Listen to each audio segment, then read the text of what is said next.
Hey everyone, happy Sunday night. I hope you guys had a wonderful weekend. I did, and it's time to get back to work a little bit here. So in this video, we're going to get into the miners how they did this past week. Also go over a little bit of the discussion that we had on the Twitter Spaces on Saturday, which we had a lot of guests on as well. We'll go over that. And then what do I think as far as what's next for the miners as well. So it should be more relaxed video. Well, all these videos are pretty relaxed, but we'll get into some things here, and we'll obviously look at what's going on with Bitcoin right now. Bitcoin hasn't been doing too bad over the weekend as well. Okay, but as always, you guys know the drill here. This is not financial advice. You know the drill. I'm not gonna read everything here. You guys know that this is my full disclosure here. If you enjoyed this type of content, hit the like button, subscribe. Helps me out tremendously. Okay, let's take a look at what's going on here with Bitcoin transaction fees, all of that stuff here. Right now, we're looking at the total hash rate for Bitcoin, and I'm looking at the 30-day average on it. And it is still relatively flat right now, right? We're not seeing a big decrease in that. Even if we look at the 7-day chart, we're not seeing a major one. Right now on the 30-day average for the total hash rate for Bitcoin, it's at 625 exahash. If we look at the 7-day, we are seeing a little bit of a dip here, obviously, but it's not as big of a dip as I thought we would see. And still in line from where we were just a couple of days ago, right? Or at least a month ago. So it's not that major of a dip. If it continues to dip, obviously that might be a good sign for some miners that are looking to buy distressed assets, because at that point, some miners that are more likely to be private, some public miners as well, will be in a little bit of a, distressed situation at that point, but it has to be a prolonged situation. Right now, Bitcoin being at 64,000 roughly, it's not really that bad of a deal for the miners to continue to mine, and they're still probably profitable at this point, and we'll take a look at that as well here shortly. Okay, so that's just the network hash rate right now. If we look at the Bitcoin fees per day, those have been coming up here over the weekend here, which is kind of nice to see. Obviously, miners will make more because of that. But it's going back to just May 4th, which was Saturday, Bitcoin transaction fees for the day was at 45, right, BTC. And then on Sunday here, we got 124. So that's basically like a 3x here roughly on it, 2.8x, something like that. And just an increase on transaction fees, which is obviously a good sign for the miners going into it as well. And then if we look at the hash price on Bitcoin right now, it has also spiked here. And obviously today it has really spiked here. And I think it's mainly because of the Bitcoin price going up in value and the transaction fees being added into it as well. So that's helping things out. So as long as this stays elevated, Bitcoin price stays elevated, there's not much going to be going offline, I think, at least not yet currently, right? The only way that's going to happen, and we'll get into that in a little bit here, but obviously if Bitcoin stalls and network hash rate continues to go up, at that point, some older miners or older machines will be unplugging at that point. Okay, but that's it for just kind of network information here on Bitcoin. Bitcoin price-wise this weekend was actually pretty good. It wasn't too bad. It was a little bit green, right? It wasn't a huge candlesticks going into green, but it was just a nice kind of almost flat weekend for us. Bitcoin yesterday was up just 0.19%. Today was up 0.16%, right? So I'm pretty flat overall, but we're still at least above our support here at 63,700, which is a good sign there. We obviously closed above it on Friday, and we've stayed above it over the weekend, which is a pretty good sign, I think, going forward. This over here that we had obviously on May 1st was probably potentially, I'm thinking, I'm not going to call it yet, but I think maybe the bottom here in the recent kind of pullback that we've seen, obviously from the peak here at 74,000 roughly down to that 56,500, something like that. That might be maybe that's just the pullback that we needed, and the bottom it might be in for this, and then we might continue going up higher, right? But we'll have to see that going forward. Okay. Next that we're going to take a look at here is some good news. So Bitcoin total transactions surpassed 1 billion here over the weekend, which is obviously nice to see, right? More transactions means more revenue for the miners, everything else. So that's all good signs going forward for us. And maybe it's taken a while for us to get to 1 billion. It's taken us, 12, 13 years now since Bitcoin's been out. Hopefully the next 1 billion will come faster than the current billion. Okay. Next here is we're looking at the profitability on some of the miners. Well, not on the miners, but the ASICs basically. We're looking at with electricity price at 4.5 cents, network hash rate where it's at right now, 625 exahash, BTC price around 64,000, and then we're using an average watts per machine of 3,400 watts. Block size is obviously 450, and at 80 terahash, ASICs. They're just barely profitable right now at 64,000. The 90 terahash are still profitable. So that's why I'm saying that we would need probably Bitcoin to be down, probably in the 50s, I would say, right? Somewhere around 55, 50,000 or something like that, in order for there to be a huge push for the miners to shut off the machines that are going to be less profitable here. So if we bring down Bitcoin down to 65,000 at that point, you can see how that obviously affects quite a few more miners, right? So Bitcoin was at 55,000 for an extended period of time. You got the 80 terahash miners over here coming offline. You got the 90 terahash miners coming offline as well, which we have quite a few of those out there. And then the 100 terahash miners are also getting close to it, right? But they're still going to be profitable here. And then obviously as the network hash rate decides to go back down a little bit because of those older machines are being unplugged, it would take the network hash rate to be basically at, what would that be? Right around 535 exahash in order for those 80 and 98 terahash, not as much, but the 80 terahash miners would have to be down to about 535 exahash in order to be profitable just slightly again, right? And at that point, I don't know if it makes sense to plug in those things back in or not, but that's kind of the way things work. Network hash rate has a big impact on it. Bitcoin price also has a big impact on it, especially after the halving event on the older generation ASIC miners, okay? So just something to be mindful of here. And then let's talk about really quick the spaces that I was on with the BTC mining guy. On Saturday, we had a bunch of great guests, executives from the companies show up, and those included here. There we go. Okay, so I got my little notes here, and I think I got everybody written down here that we had on here. We had the CEO of Sato, right? We had Glenn from IREN also, Sue from Hut 8, Patrick from TerraWolf, Dan from IREN, the CEO, their co-CEO. And he came online or joined us at 5:30 a.m. Australian time. So that was just amazing for him to join us as well. And then supposedly we had a big time actress listen in at least for a little bit. I didn't get a chance to see who it was, or I didn't see anybody post about it. I think somebody posted that there was a big time actress in there. So kind of interesting that the space was, that many different individuals came on and joined. And I'll give you guys kind of some of my thoughts here on some of these here that we listened to it. If you guys haven't listened to it, definitely listen to it. It's pretty long. It goes on for about 5 hours or so. We started at 12 o'clock. I got off at 3:30 because I had friends and family coming over for a barbecue. So I had to jump off. But Guy continued this going on with Mike Alfred as well. He joined in later on. But it was a lot of great stuff in there. The first part of it was obviously with the CEO from Sato. That was really good to hear what his thoughts are and things like that. But I don't really cover them anyways because they're a small miner. He did talk about how they could potentially grow, right? There's ways that they can do it. And we'll see if they can do that. And then we had, obviously, Glenn from IREN as well. He spoke a little bit. I believe he spoke. I can't remember if he spoke or if he just joined us. But we had Sue, obviously, from Hut 8, along with Patrick from TerraWolf. And they both were going on that they think eventually miners will be valued more so on their EBITDA, right? So profitability side of things instead of being valued on their future hash rate growth or what they actually maybe hodl per se, right? I don't know if I agree with that. Obviously, profitability is important to it, right? But I don't know if I completely agree with it that that's going to be what down the road is going to be most looked at. I think with the miners being miners for Bitcoin, I think the big thing still is going to be growth going forward because growth leads to revenue, even though some miners are obviously maybe have huge hash rate, but their cost of power maybe is higher or their all-in costs are more because of overhead, whatever it might be. So that I do believe that, and I think that's why a lot of the miners that are growing, they want to get to scale. Scale obviously solves a lot of those issues where you're then a lot more profitable going forward. So that's just kind of my take on it, on that part of it. Dan from IREN, that was a great conversation with him.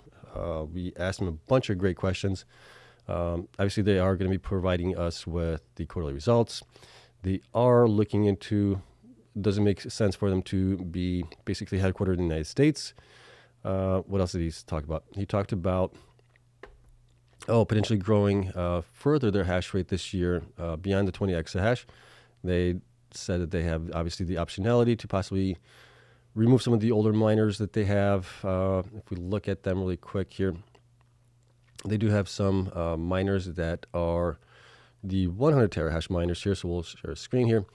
So you can see here that they do have quite a bit of these 100 terahash miners. And at that point, he said that they could possibly, it's not confirmed yet, but they could possibly change out some of those, increase their hash rate that way as well, right? Without having to build out any further infrastructure, but they are still building out infrastructure, but they could do that faster with the current infrastructure that they have and basically double their hash rate on those machines, right? If they get the 200 terahash miners or the latest 230 some odd terahash miners or some whatever comes down the road here, they could obviously double that side of it, so they could obviously increase it. Because right now these 100 terahash miners represent approximately, what is that? About 5.7 exahash. So they could add, if they doubled this, they could add another basically 11.4, right? Well, they wouldn't be adding 11.4, but they'd be basically adding in another 5.7 on top of the 20. So that would get into about 25, 26 maybe, if they do that. Okay, so I thought that was really interesting there. What else did we talk with Dan from IREN? We talked a lot about different topics. We talked about the return on investment on the AI side of things, right? How the pricing models also work, where if you have short-term contracts, those are more profitable than long-term contracts. But then again, if you have longer-term contracts, you have better favorability with lenders potentially, right? So instead of using the ATM, they could go with lenders on that side of thing. But definitely worth to listen to it. If you haven't checked it out, check out my Twitter page. I think I have a link to it there. If not, check out the BTC mining guy. He's got it obviously on there as well, and we'll see we can get on next week. One of the people that we're trying to get on is obviously Michael Saylor from MicroStrategy. I think that would be interesting to get him on. I'd love to get also Fred on from Marathon to pull on his brain a little bit, get some get his insight as well on certain topics. But yeah, definitely take a look at it if you haven't. But that's kind of what I'm seeing here. So obviously, IREN has obviously a lot of potential going forward, which I love. TeraWolf, same thing. Hot 8, we'll have to obviously see how they do going forward with their own self-mining and everything else.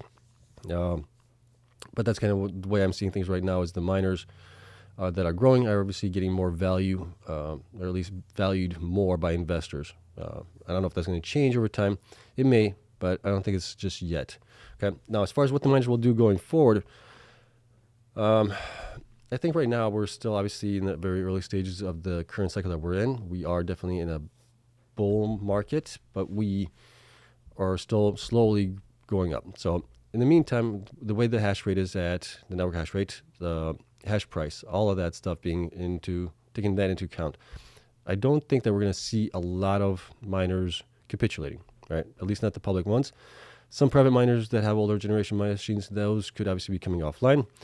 Miners that are looking to buy infrastructure, obviously that includes Cleanspark, it includes Bitfarms, it includes others as well.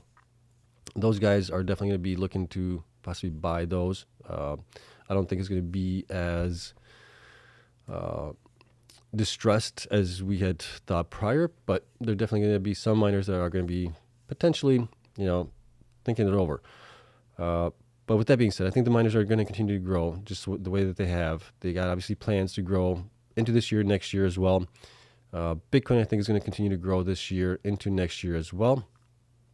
If you listen to a lot of people, or some people, some people are saying Bitcoin's going to zero, but then you listen to some other people and they're saying that the Bitcoin could go up to 100,000 this year, 150,000 this year still, and then even more next year, right? It's a different cycle that we have this time around compared to what we've had in the previous cycles, which I tend to agree with them.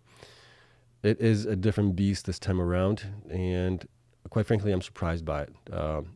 So we'll have to keep an eye on it, but I think the miners will do very well going forward. Just got to be patient with them. You got to definitely do your homework on them, and then couple of things, we'll see what progresses, I guess, going forward. But that's kind of what I'm seeing here, at least right now. I don't see any doom and gloom going forward, at least not in the next 12 months, unless we have a black swan event or something like that. Other than that, I think we are in good shape here right now, with Bitcoin price kind of rebounding from 56,000. And then obviously the miners are growing still, right? So I don't see any issues there, but we'll get into the Q&A side of things here in a little bit here. But let's take a look at the miners, see how they did this past week on against Bitcoin, actually. So if we look at this, and this chart always look at the miners from the 52-week lows and from the 52-week highs. So the gray bars are from where the miners are, from how high they are from the 52-week lows. The red bars is how far away they are from their 52-week highs, basically. So far, I mean, it's been pretty much weekly here for the last couple of weeks. But Cleanspark is number one, 377%. Bitcoin's up 153% from its 52-week lows here. TerraWolf 146 is up. Marathon 144, Cypher 135, BitDeer 107, Bitfarms 98, Iris 69, Hut 8 33, Riot 33, Core 28, BitDigital 25, and Hive's only up 1.2% from their 52-week lows, which is pretty shocking. And I don't know if that's because of Hive's lack of growth going forward, but if that was the case, you would think that Hut 8 would be down in the same close to that range, but I think Hut has a bigger hodl position. I think that's helping them out. Riot, obviously we've known about the production issues in the past, so that's kind of been keeping them down. Core obviously got out of bankruptcy, so that's the reason why here. But everybody else here has kind of underperformed Bitcoin here in the last 52 weeks from their 52-week lows. The ones that are closest to their 52-week highs is obviously Bitcoin's only 14% away. Cypher's up away 28%, and then you got Cleanspark, which is 34% away from its 52-week highs, and everybody else is kind of in the 40s, 50s, and 60s here percentage-wise. So they're way away from their 52-week highs here recently. So there's definitely a lot of ground that they have to make up, and if Bitcoin continues to go up, I think they will make up that ground eventually, especially the ones that are growing. Okay. Now, as far as the weekly performance here is concerned for the 1 week, 4 week, 8 week, and 12 weeks, we can see here that Bitcoin actually didn't do too bad this past week. It was only down 1%. I track it from Friday to Friday. Same with the miners. We can see here that Core was down only 4, BitDigital down 5, Hut down 6, Iris down 7, along with Bitfarms. Cypher was down 8, BitDeer down 10, along with Marathon. TerraWolf was down 11, Riot down 13, Cleanspark was down the most, down 16%, and Hive was down 20%, surprisingly enough on that one. If we look at the 4 weeks, things change a little bit here. The best performer here on the 4 weeks was Core, only down 1%. Bitcoin was down 6%. So Hut 8 has done better than Bitcoin here, down only 5%. And that's basically it. Everybody else has done worse here. Bitfarms being down 21%, along with BitDeer. Cleanspark down 17%, Hive down 20%. If we look at the 8 weeks, now we got Cypher being up actually 10% here. Bitcoin's down 9%. So that's the only one that has actually outperformed Bitcoin here. Everybody else was down. Bitfarms being down 50%, Hive down 45%. And then if we look at the 12 weeks, well, things changed definitely on that side of things if you bought back then. Yeah, Bitcoin being up 21%, so Core is basically flat, I think, or just coming out of bankruptcy at that point.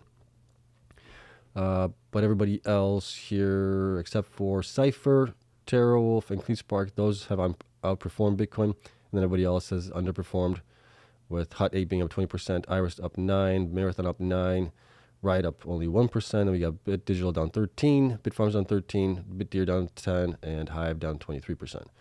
If we look at the table here, we can see we've had kind of a mixed bag here recently as far as weekly gains on the miners, I guess you could say. We had a green week, red week, green week, red week, partially green week, red week, green week, and red week. So it's been kind of up and down a little bit here on the miners side of things. You can see here that obviously prior to that we had much more green weeks, more red weeks when we do have them, more green weeks here again, right? So I'm guessing that we'll get back into this kind of trend here going forward, maybe once we get past this recent halving event and everything kind of stabilizes out after it. It's been kind of wild here, but it's kind of the way we're looking at it. Okay, so we'll get into you guys' Q&A side of things here, and then we'll call it a day. And then this week we should have some more miners providing us with the financial results for Q1, right? We should have a couple on, I don't know if we got anybody tomorrow. I'll have to look, but we might have somebody. If we do, we'll cover it, obviously, see what happens there. And we'll go from that side of things. So that is it. Let's get into the Q&A side of things. Okay. Let's see. Have shorts laid off the miners at all? Is Hut still one of the most shorted miners? When do you think they'll cover? Why do they short in the first place? Hut is not one of the most shorted. If you look at the float percentage-wise of things, I think Marathon is potentially. I did a short thing a while back, I'll have to look at it. Let me see if I have that chart still. Oh, where's my shorts? Shorted. So we did that last month. We'll do it again this month as well. But if we look at, let me see here. Let me pull this up. Current number of shares, average floated shares. So TeraWolf actually was the most. TeraWolf, you got Bit Digital, Marathon, Riot, Cypher, Cleanspark, Hut 8 was below that. So TeraWolf was actually the most shorted. And the reason sometimes they get shorted is because, well, there's concerns, right? With TeraWolf, there was concern with the debt, getting that paid off. The halving event, all that stuff. Bit Digital, a lot of uncertainty with the AI side of things. So it all kind of goes together on that side of things. And that's why people short. I don't short. I don't know why they short. I mean, you can obviously make money shorting stocks, but how much downside do you have on that? Not much, unless they actually go out of business. Okay. Hello, Sebastian. Question: do you think CORZ will pop on earnings report Tuesday? I'm thinking of a trade. I don't know. It depends on what kind of earnings we get from them as far as earnings per share. If they're positive, I think that would be great, and I think they will be positive. I just don't know how much they'll be positive. But I think it's just investors are still weary of companies that have gone bankrupt, right? We might need to see a quarter or two from them before we get a pop. That's kind of what I'm thinking of. If we get a pop, I think that's be great because I do think that they're undervalued. But investors are obviously cautious after companies get out of bankruptcy. Obviously, Adam Sullivan, the CEO, has been doing a fantastic job there, getting them restructured, all of that stuff. So I think that they are way undervalued from where they should be. But we obviously have the warrants. The warrants will obviously add dilution to the shares. Even if we include that, I still think they're like way undervalued from where they really should be. And especially if they can continue to grow this year. Let's see. Next question. Do you think Cleanspark has a pullback to the sub 15 range prior to its run up? I don't know. It depends on Bitcoin. If Bitcoin continues to go up, I don't think they'll go down. We just need to see them obviously get to 20 exahash by the end of the first half. And then we need to see signs of growth, right? Right now, I think everybody's kind of waiting on them to report that they bought infrastructure, or whatever, land, or whatever it might be, to get to the 32 exahash that they set a target for them by the end of the year. So if it does, obviously, if it pulls back, I think it's a buying opportunity on any of these miners if they pull back anymore. I was looking to buy this past week, didn't get a chance to, but I will be looking to buy in this week as well if we get any dips. See. My current holdings are Cleanspark, Bitfarms, Cypher, IREN, Wolf, Mara. Would you recommend consolidating or reshuffle? How would you change it? I wouldn't change it. I think that's a pretty well diversified portfolio. I don't know what your allocations are completely, but I think those are really, really good. You got a really good mix of miners, and I think you have ones that have pretty good growth here. You have ones that have also really good balance sheets and costs and things like that. So, trying to pick the winner is tough out of all of those. So I would just say if you have a good positions in all of those, I would hold on to those. I think those are great. Let's see. What price will you start to sell Cleanspark? Will it be lower than 70? Oh, that all depends on timing. So if we see Bitcoin is, let's just say in the next 12 months. In the next 12 months, it only goes up 200,000, right? It's kind of like going to be, at that point, be like, maybe we're getting close to the top here, or it could be that the Bitcoin's going to go on for a much slower rally for a much longer time also, right? It's not an easy question to answer. It's obviously, I'd like to get to 70, at least sell half at that point or something like that, or be sold at 70 by that point. Or, no, like have 50% of my positions sold at that point, maybe, right? I don't know. Depends where Bitcoin is, really. Question: at current prices, do you think there's still multiple miners that could pull 10x Bitcoin depending? I know, yeah. I mean, Bitcoin depending, yeah. Bitcoin goes up to 150, 200,000. I think there's definitely still some miners that can do 10x. I think some of the ones that are already higher priced, like Marathon, Cleanspark, right? Those guys could do it, but then you're looking at what, $150 for $160 for Cleanspark at that point, and you're looking at Marathon like at $200. Is it possible? Possibly, but it would have to mean that Bitcoin's above probably 200,000 at that point. Some of the other miners I think could still 10x IREN, Bitfarms from here, right? IREN's at $5, $6 or something like that, so that's only $60 for them. I think that's definitely doable. Bitfarms is at less than $2 right now, so $1.80, so that get into like $18. I think that's still very possible there for them, especially if they continue to grow like they're saying that they're going to do. So I think you have that. You got Cypher in there. You got maybe TeraWolf as well. You got Core in there as well. I think that one is obviously way undervalued. So there are quite a few miners that could do it. Let's see. Where do you see Marathon in mid 2025? Oh, I don't know. I'm guessing they're trying to get to 50 exahash by the end of this year, right? Which is a really, really good goal for them. And at that point, I mean, price-wise, I don't know where they're going to be price-wise. Somebody's guess, depending where Bitcoin goes. But I think for operations, we could probably see them maybe even closer to 60 exahash, maybe 70, something like that. But it all depends on the miners that they purchase and how efficient they are, and if they're getting newer generation miners as well that are more efficient, right? You can get more bang for your buck that way. You can grow your hash rate that way as well. So we'll have to see. But definitely, hopefully they have fixed their issues with production. If they can do that, I think that's going to be great. Question on today's call. They talked about growth at all costs. Do you think it's smart for Mara to expand so much while they haven't solved efficiency issues they have had for the last 3 years? Well, they've had ups and downs in efficiency, right? They've had some good months and then they have some bad months. It's never like a static line with them as far as efficiency is concerned. It's always ups and downs with it, right? So they grew at all costs to be the biggest, but they also did that in a asset-light approach at first. Now they're transitioning into they're getting into infrastructure as well because they see the value in that as having more control over your operations, I think, right? So they kind of learn that. So going forward, I expect them to operate much, much better than they have been in the past.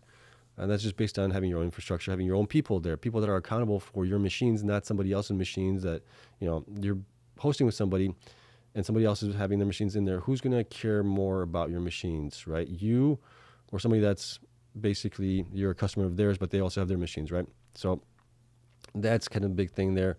And at all costs growth, I think is important, especially when you're trying to get to be like one of the top miners, right? You need that. You need to grow as much as you can. But there's also things that we need to take into consideration, right? And there's also the shares that companies give the execs, right? Is that maybe too high, too generous potentially, right? On that side of things. I think that's a big discussion that I think we need to have as far as investors and what we allow that to happen. And a lot of times we don't have control over it because the board decides all that stuff. But that's obviously a sticking point for me, or at least a sticky point when I see that happening, right? We saw that with Riot. They got like 33 million in stock-based compensation, things like that. It's like, why? Right? These companies are growing and the individuals are doing great. Sure, award them a million here, a couple million here, or something like that, but not 33 million all in one quarter. So, yeah, it's kind of the way I'm looking at things there. Let's see.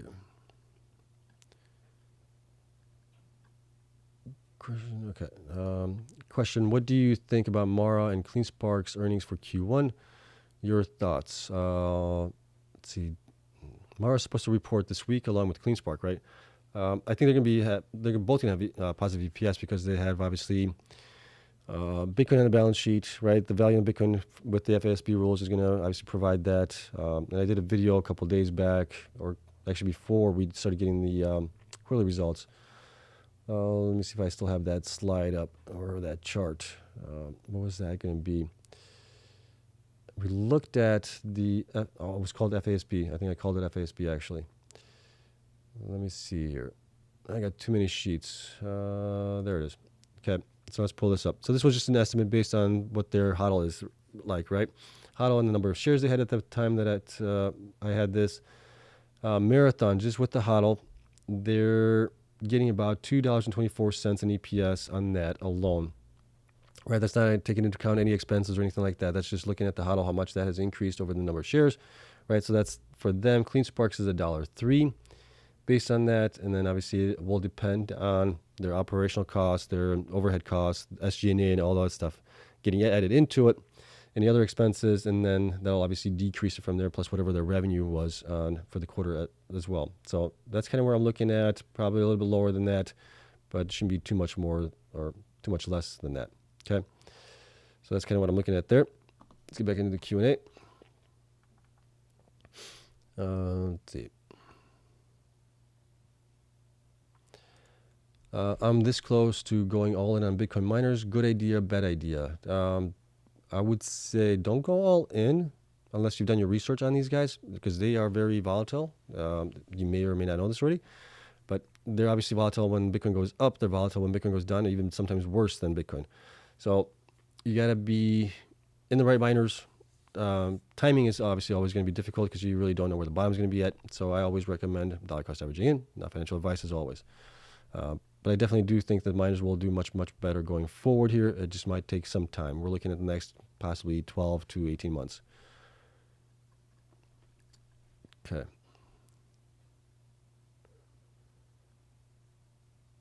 Let's see here. Could you please share your key points here or make a video on the main takeaways on the Spaces talk? It's 5 hours long, so I wasn't able to catch all of it. I covered it in the beginning of the video a little bit, or at least maybe 10 minutes ago, 10, 15 minutes ago, a little bit, some of the main takeaways from each exec, kind of what I heard from them, right? But definitely if you have a chance, take a listen to it, because there's a lot of great questions that we ask them that I would have to probably take 2 hours to go over some of the stuff that we went over in there, right? But the big thing is growth from IREN. They've been building out for a long time to get to where they are, and I think they're going to do well going forward. Who else do we have here? Well, take a listen to it. I think it's much better if you listen to it. Let's see. So what do you think of HBAR and XRP as a utility for moving money around? I mean, as a utility for moving money around, there's definitely other coins that you could use for that. I don't know. I have HBAR, but I'm looking to offload that as soon as it gets back to where I bought it at, or at least close to that. And I'm done with altcoins in general. The only ones I'll hold on to is probably Bitcoin and Ethereum at that point. Everything else that I own is going to be going up away by the, I'm going to be selling it this year or next year. If I can get close to where I got in at. Let's see. Do you think IREN's AI business will account for a significant portion of their revenue this year? I don't believe so. I think it's going to be still a very fractional part of it, or a very small fraction of it. And that's mainly because of what Dan has said, right? They're building it out slowly. They're not going all in on it just yet. They're kind of feeling it around a little bit, I guess you could say.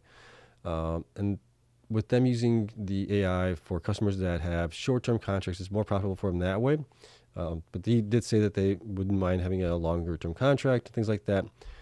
So we'll have to see how they progress. But I think right now, Bitcoin going up in value potentially later on this year. Miners will obviously do much better. They're also growing nicely as well, their hash rate this year. So I don't think it's going to be a huge portion of it. I think it's going to be a small portion of it. Let's see. Any interest shorting the miners close to the top, possibly buying puts 1 to 2 years out for the bear market? Yeah, I've never bought, or I've never shorted any company in the past. I don't like to beat things down when they're down already or going down. But I know it's definitely a way you can make money in the markets, and a lot of people do it, obviously. But maybe I'll do it. I don't know. You know, it all depends. It'll just depend. We'll have to see. Maybe I'll try it out. I've never done it before. Maybe see how much I can make on it going on the downside as well. But we'll see. Let's see here.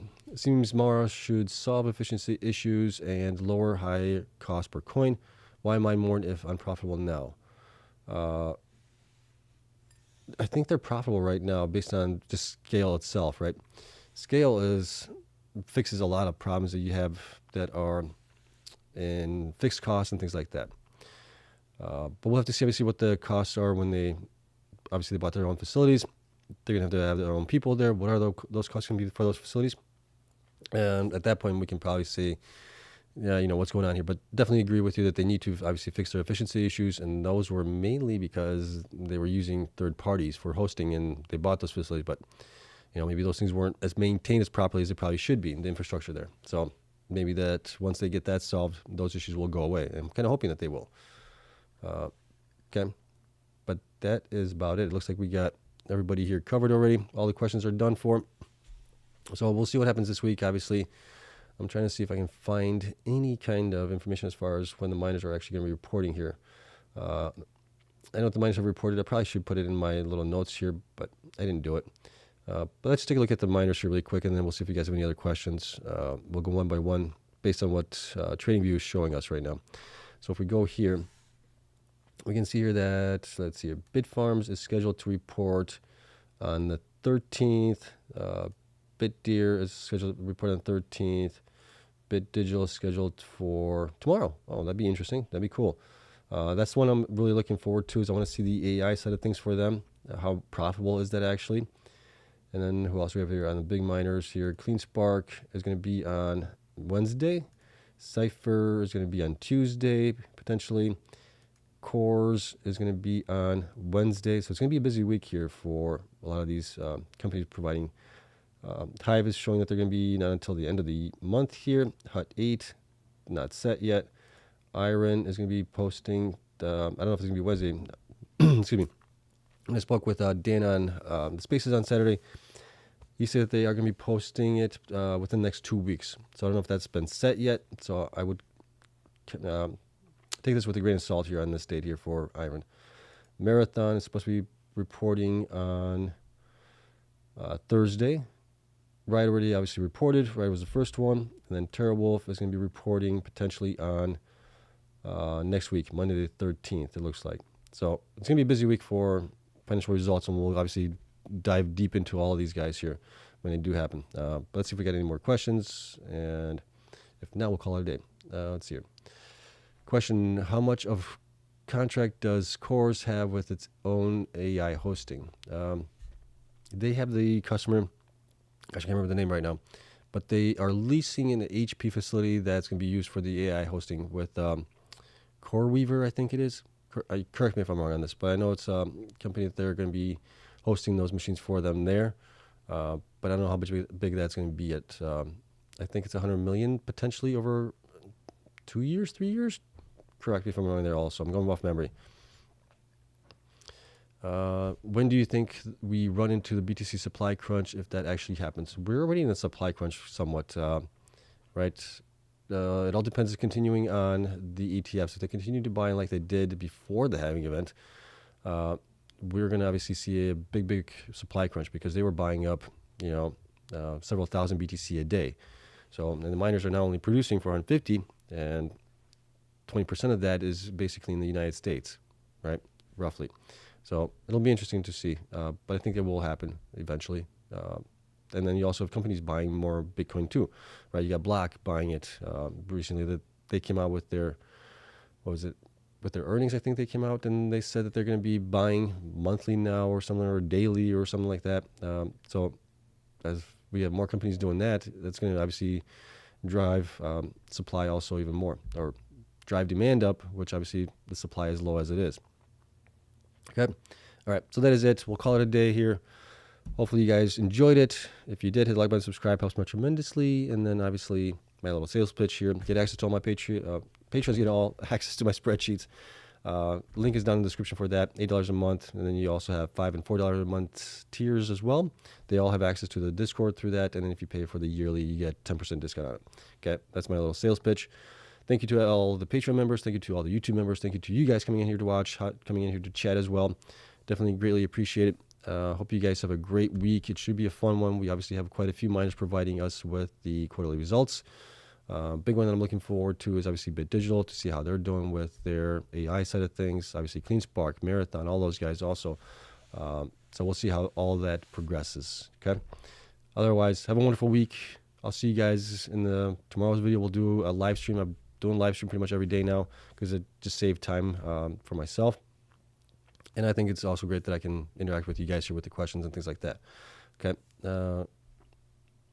Okay. So here we go. So actually, TradingView had it wrong. So Cleanspark is reporting Wednesday. Is now reporting Wednesday. They're reporting Thursday, same as Mara. So we'll get it done. Okay. So always double check those things. TradingView is not always the most accurate on the reporting side of things. Okay. All right. thank you for sharing that, and have a great week. I'll see you guys in tomorrow's video.